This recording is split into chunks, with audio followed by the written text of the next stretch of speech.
If you put $1 million into the index today, something like 400,000 of it goes into only 10 companies. 10 companies. And I remember staring at that because it didn't fit the picture I had in my head. When people say S&P 500, the feeling you're supposed to have is diversification, breadth. You own the market. You're not making some narrow bet. You're spreading risk across hundreds of businesses. But when I looked at the actual weights, it didn't feel broad in the way I had always imagined it. It was much more narrower. I'm Carl Kim. This is Interconnected. And the question for this episode is very simple. When you buy the investment product that most people think of as the safe, boring, responsible default, the S&P 500 index fund, what are you actually buying? Because I thought I knew. I thought I was buying broad exposure. I thought I was stepping back from stock picking. I thought I was giving up the idea that I could outsmart the market and accepting the market as it is. And I still think there's a lot of wisdom in that. This is not an episode arguing that index funds are a scam. I don't believe that. I think low cost index funds have been one of the best financial tools ordinary people have ever had access to. They've saved people huge amounts of fees. They've beaten most active managers over long periods, and they gave regular investors a way to participate in markets without paying somebody a lot of money to do worse. I believe all of that. What I'm asking is much more narrow. The product millions of people experience as the safest default has become far more concentrated than a lot of people realize. And not because people sat down and chose concentration. The index did it for them. That's the part I want to understand. Not whether indexing was a mistake, but whether the default has changed in a way most people haven't really understood. To see why this matters, you have to start with why indexing became such a powerful idea in the first place. The original argument was incredibly strong, and I think it still is. Most professional fund managers charge fees. Those fees compound over time, and most of those managers, after costs, do not beat the market over long periods. So if you're an ordinary investor, why play that game? Why spend years trying to identify that rare person who might outperform and then hope they keep doing it, then give away part of your returns in fees along the way? Jack Bogle's answer was don't. Buy the market. Own everything. Keep costs low. Stay invested. That idea has a kind of humility to it. It says maybe the smartest thing I can do is stop pretending I'm smarter than everyone else. And for a long time, that was not only a persuasive argument, it was the right one. The evidence kept piling up. Most active managers do not beat the cheap index funds. The few who did were hard to identify in advance. Cost mattered, turnover mattered, investor behavior mattered.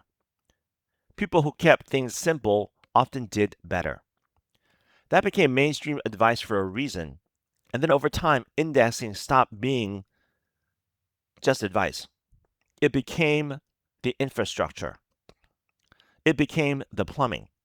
For a lot of people, it isn't even a real decision anymore in the ordinary sense. You join a company, you get enrolled in a retirement plan. If you don't make a choice, your money often ends in a target date fund. And inside that fund, a big share of your stock exposure is passive, automated, and market cap weighted. So even if you've never had a strong opinion about indexing, there's a decent chance indexing chose you. And that matters because once something becomes the default, most people stop looking closely inside it. For me, the whole thing started with that one number.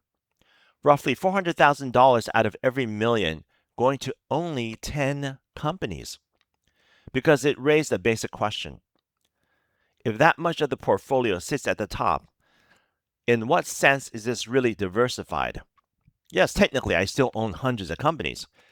But if a huge share of my money and a huge share of the portfolio's behavior is being driven by a very small number of firms, then the picture I have in my head may be badly out of date.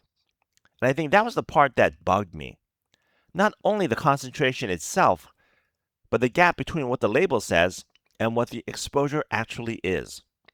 The name says 500 companies, and that does mean something, but in practice, the experience of owning the index is much more concentrated than that name leads most people to believe.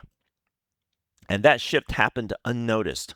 No dramatic warning, no relabeling, no moment where somebody tells you, by the way, your broad market fund now leans heavily on a small group of giant companies. The product can change a lot while sounding exactly the same. There's a picture that keeps returning to me as I try to think of how this works. Rain falling on a hillside. When it first hits the ground, it goes everywhere. Hundreds of small streams heading in hundreds of directions. No single path dominates. That's what broad diversification is supposed to feel like. But water doesn't stay dispersed. It finds the lowest point. A small channel forms. Once it does, more water flows into it because it's already the easiest path. That deepens the channel, which pulls in more water still. No one designed this. There's no engineer deciding where the river goes. It's gravity doing what gravity does. And over time, what started as rain falling everywhere becomes functionally a river. That, I think, is the closest image I have for what's been happening inside the index. The basic mechanism here is not complicated. When money goes into a cap-weighted S&P 500 fund, the fund buys more of what is already largest. It doesn't ask which companies are cheap. It doesn't ask which ones are too dominant already. It doesn't ask whether this is a good moment to add more exposure to the top names. It only follows market value. So if the biggest companies keep outperforming, they become a bigger share of the index, and then the next dollar that goes in gives them even more weight. That's the loop. And a lot of that incoming money isn't arriving because somebody studied the market and made a bold call. It arrives because it arrives through payroll deductions, automatic contributions, retirement accounts, target date funds, default allocations. That matters because it means concentration can build without anyone really deciding that concentration is what they want. Everyone involved can feel like they're doing the sensible, passive thing. And meanwhile, the portfolio gets more top heavy. No bad guy, no big conspiracy, just gravity doing what gravity does. The rain keeps falling, the channel keeps deepening, and the river forms whether anyone meant it or not. Once I understood that mechanism, I started thinking about what it means for actual people. One person I kept thinking about, I'll call her Maya, a composite of several real people, was auto enrolled in her company retirement plan years ago. She barely touched it. From her point of view, that was responsible. She wasn't trying to trade headlines. She wasn't checking the market every day. She was saving steadily and letting the system work. Then at some point, she learned that a big chunk of her diversified retirement exposure was heavily tied to a handful of giant tech companies. And that hit her in a very specific way because she works in tech. Her salary depends on that ecosystem. Her career depends on it. In some cases, her stock compensation depends on it. So the retirement account that was supposed to diversify her life away from her job was quietly leaning into the same set of forces her income already depended on. She thought she had separate buckets: job here, savings there, long term investing over there. But under the surface, those buckets were more connected than she realized. And that's one of the problems with concentration that builds mechanically. It doesn't announce itself, it quietly connects things that look separate. She thought she had different streams, but underneath, the river had joined them. And that hits differently depending on how old you are. If you're 30 and the market becomes more concentrated, you may have a lot of time to live through whatever comes next. If you're 4 years from retirement, that's a different situation. A man I'll call David, also a composite, had done exactly what every retirement guide tells you to do: contribute steadily. Don't panic. Trust the glide path. And the glide path is supposed to mean that as you get closer to retirement, your portfolio becomes more conservative, less equity exposure, more ballast, less vulnerability to a bad stretch right before you need the money. But the stock portion he still held carried the same concentration everyone else's did. So, yes, there was less equity in the portfolio than before, but inside that equity exposure, the narrowing was still there. And when you're close to retirement, that matters in a way it doesn't when you're decades away. Losses at that stage don't look bad on a chart. They can change when you retire, how much flexibility you have, whether you keep working, whether you help your kids, all of it. What stuck with me about David's situation was how ordinary it was. He didn't do anything reckless. His employer didn't do anything wrong. The target date structure wasn't some trap. Everyone behaved sensibly, and still the concentration was there. The deeper question: up to this point, the story is fairly straightforward. Indexing worked extremely well, concentration increased.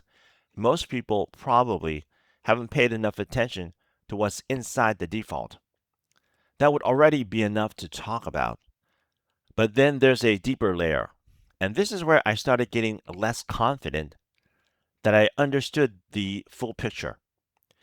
There's a growing body of research suggesting that as more money moves into passive structures, markets may become less elastic. In plain English, that means prices may move more in response to flows than they would otherwise.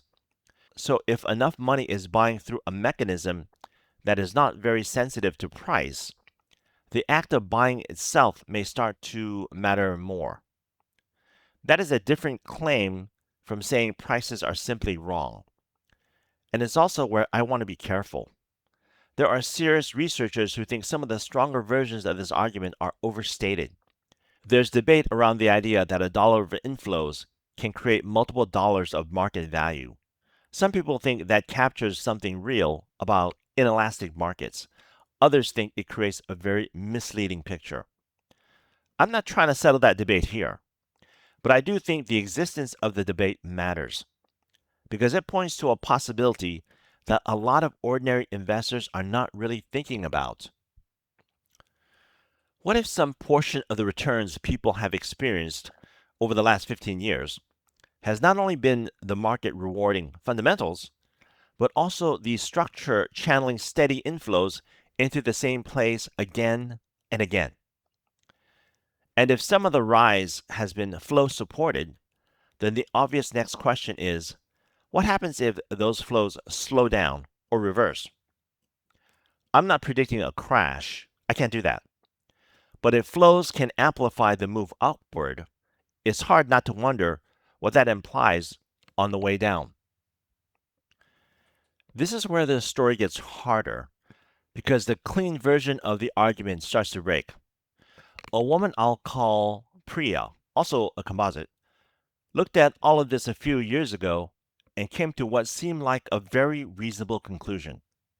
This is too concentrated. I don't want my portfolio dominated by a handful of giant companies.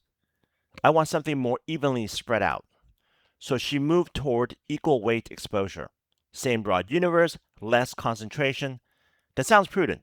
In some ways, it sounds obviously prudent. And then she got punished for it. The concentrated cap weight version kept outperforming. That matters because it keeps this from becoming a neat morality tale. It would be much easier if the people who reduced concentration had clearly been rewarded for doing so. But that isn't what happened. And the longer this leadership continues, the more you have to consider another possibility. Maybe some of this concentration is actually deserved. Maybe these companies are not large because money keeps flowing into them. Maybe they are genuinely exceptional businesses producing an unusually large share of earnings, cash flow, and economic value. Maybe the market is concentrated because the economy, at least in the parts public markets care most about, has become more concentrated too.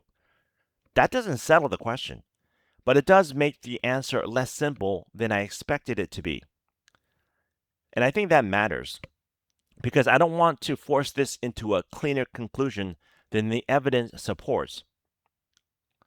One thing that changed for me while working on this is that I've become less comfortable with the word passive because it sounds more neutral than it really is. It gives the impression that the fund is just sitting there reflecting reality almost like a measuring device.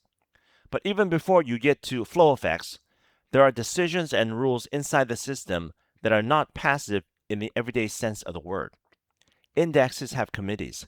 They have inclusion rules. They have timing effects. They have rebalancing effects. Companies get added and removed.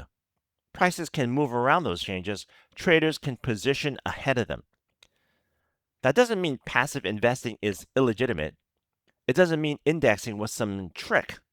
It means the word itself is softer and calmer than the thing it describes. And I think that matters because a lot of what makes indexing feel safe is the language around it. Passive, diversified, broad market, set it and forget it. None of those phrases are fake, but they can make the structure sound simpler and more neutral than it really is. What changed for me? When I started this, I assumed I would end with advice. That's usually how financial episodes work. You identify the hidden problem, and then you tell people the better way to build a portfolio. But the deeper I got into this, the less honest that felt.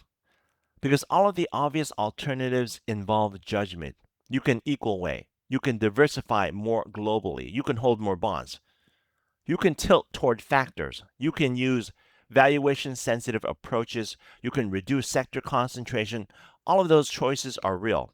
And every one of them is a bet. That doesn't mean they're bad bets. Some may be very sensible, but they're not neutral. And they can hurt for a long time if the market goes the other way.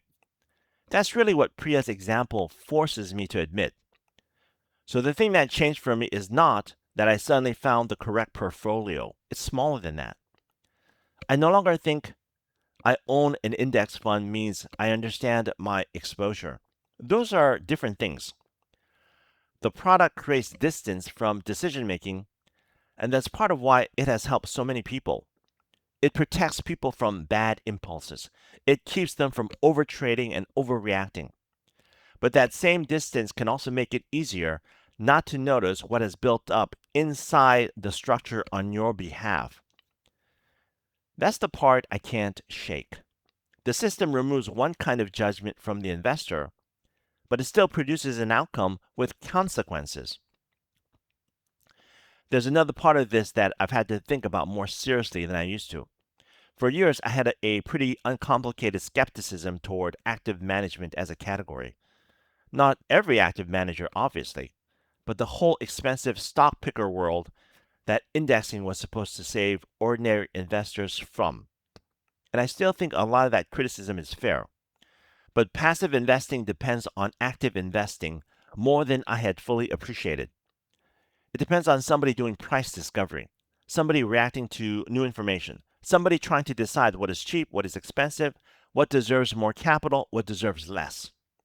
Indexing works partly because it can sit on top of a market shaped by all those active decisions. And if passive gets too dominant, then at some point you have to ask what happens to the system it relies on. I'm not saying passive has broken the market. I'm not making some grand declaration like that. I'm saying it's a dependency I take more seriously now than I used to. The strategy that feels like stepping away from everybody else's mistakes still depends on enough people staying in the game. I also expected, if I'm honest, to come away with a cleaner villain. The concentration of ownership among the largest asset managers is striking. The idea that three giant firms hold enormous influence across corporate America is not a small thing. And when you first look at that, it feels like there should be a neat indictment sitting underneath it.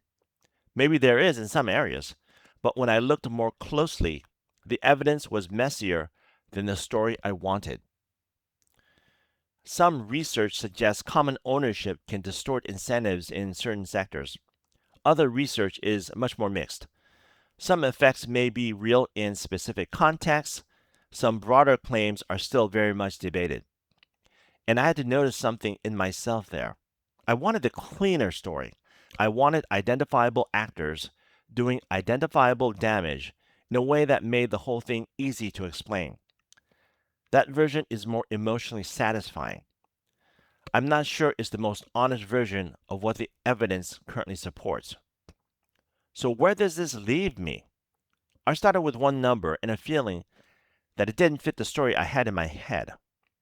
And the more I looked, the more I felt that gap widening. What presents itself as broad diversification can be much more concentrated in practice. What gets described as passive contains a set of rules, structure, and consequences. What feels like opting out can still leave you with a meaningful bet. I want to be precise here. I'm not saying everyone should sell their index funds. I'm not saying the S&P 500 is fake diversification. I'm not saying a crash is coming. And I'm not saying the concentration at the top is definitely a bubble. I don't know that. What I'm saying is simpler than that. A lot of people think they solve the problem of active judgment by buying the safest, most boring default in investing. But the default has changed. And if you haven't looked closely at what's actually inside it, what the top weights are, what sectors dominate, what your real exposure is, you may be carrying a set of bets you never consciously made. Maybe those bets are completely fine. Maybe they're even the right bets. But it is different to choose them knowingly than to inherit them through a label you stopped examining a long time ago. And for me, that difference matters. Because I don't think the first step here is panic. I don't think the first step is selling everything. I don't think the first step is abandoning indexing. I think the first step is only looking again. Look at what you own. Look at how much sits at the top. Look at how much of your life may actually be tied to the same companies, sectors, or forces. And ask whether the word diversified is describing the reality you actually have or just a feeling you have about it. And that's where I land, at least for now.